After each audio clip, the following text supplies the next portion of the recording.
રોઝાના પાછળનું મકસદ એ છે કે મોટામાં મોટા પૈસાવાળો હોય અને એ માહે રમઝાન શરીફના રોઝા રાખી અને ભૂખો રહીએ, પોતાના માલ ઉપર દોલત ઉપર અભિમાન ન કરે, ઘમંડ ન કરે અને એને એમ થાય કે જે ભૂખા માણસો છે એ કેવી પરિસ્થિતિથી પસાર થઈ રહ્યા હશે. અલ્લાહ પાક આપણને કેમ રોઝા રખાવે છે?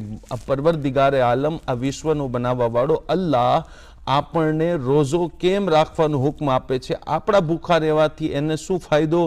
તો વાત તો એ છે કે આપણે ભૂખા રહીએ કે ન રહીએ એને કોઈ ફાયદો નુકસાન નથી. ખાસ કરીને આપણને ભૂખા રાખવાનું કારણ એ છે જે કુરાન મજીદની અંદર આકાશની વાણીથી બયાન કરવામાં આવ્યું કે યા અય્યુહલ્લદીના આમનુ કુતિબા અલૈકુમુસ સિયામ, એ ઈમાનવાળાઓ તમારા ઉપર રોઝા ફર્જ લખવામાં આવ્યા છે. શબ્દ જોવો કેવો પરવરદિગાર ઇસ્તેમાલ કરે છે કે તમારા ઉપર રોઝા ફર્જ લખવામાં આવ્યા છે. કુતિબા અલૈકુમુસ સિયામ કમા કુતિબા અલલ્લદીના મિન કબલિકુમ. અને એવું નથી કે ખાલી તમારા ઉપર રોઝા ફર્જ કરવામાં આવ્યા છે, તમારાથી આગળ જે ઇન્સાનો હતા એમના ઉપર પણ રોઝા ફર્જ કરવામાં આવ્યા હતા. કમા કુતિબા અલલ્લદીના મિન કબલિકુમ લઅલ્લકુમ તત્તકૂન. એના પાછળનો મકસદ આયતે કરીમાએ સાફ સાફ બયાન કર્યો કે તમારી અંદર તકવો પેદા થઈ જાય. ઈ ઇસ્લામની શિક્ષા અને પેગમ્બરે ઇસ્લામની શિક્ષા કે માણસ પૈસા કમાવી અને મોટો માણસ થઈ જાય અને ઈ ગરીબોને ભૂલી જાય તો 1 મહિનો 12 મહિનામાં એવો આવે કે ઈ પોતે ભૂખો રહીએ અને એની ભૂખ છે ને એ અહેસાસ એને કરાવે કે ગરીબો કેવી રીતના જીવતા હશે, એમનું જીવન અને એમનું સમય કેવી રીતના પસાર થતું હોય છે.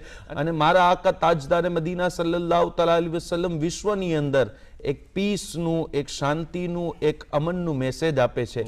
ગરીબો પ્રત્યે જે હમદર્દી છે એ કોઈથી છુપાયેલી નથી. રસૂલે પાક તાજદારે મદીના સલ્લલ્લાહુ તઆલા અલૈહિ વસલ્લમ જે ગરીબોથી લાગણી રાખે છે, પાડોશીઓના વિશે જે આપનો કોલ છે, જે પાડોશીઓ વિશે આપની શિક્ષા છે, મારા પાડોશમાં કોઈ ગરીબ રહેતો હોય ને તો સારી વાનગી તમારા ઘરે બની હોય તો તમે એમાંથી થોડુંક એના ઘરે મોકલાવો. અને આકા કહે છે અગર ન મોકલાવી શકો તો તમે ઘરની અંદર જ્યારે સારી વાનગી બનાવો ને તો એની ખુશ્બુથી પાડોશીને મહેફૂઝ રાખો. પાડોશીના ઘરે એની ખુશ્બુ ના જાય, કેમ કે ગરીબનો બચ્ચો શિકાયત કરી દેશે એના મા બાપથી અને એના મા બાપ એને સારી વાનગી નહીં ખવડાવી શકે તો આકા કહે છે ગરીબનું દિલ પીડાશે, એને દુઃખ થશે અને એને દુઃખ થશે તો મને થશે. શિક્ષા એવી આપી સાહેબ.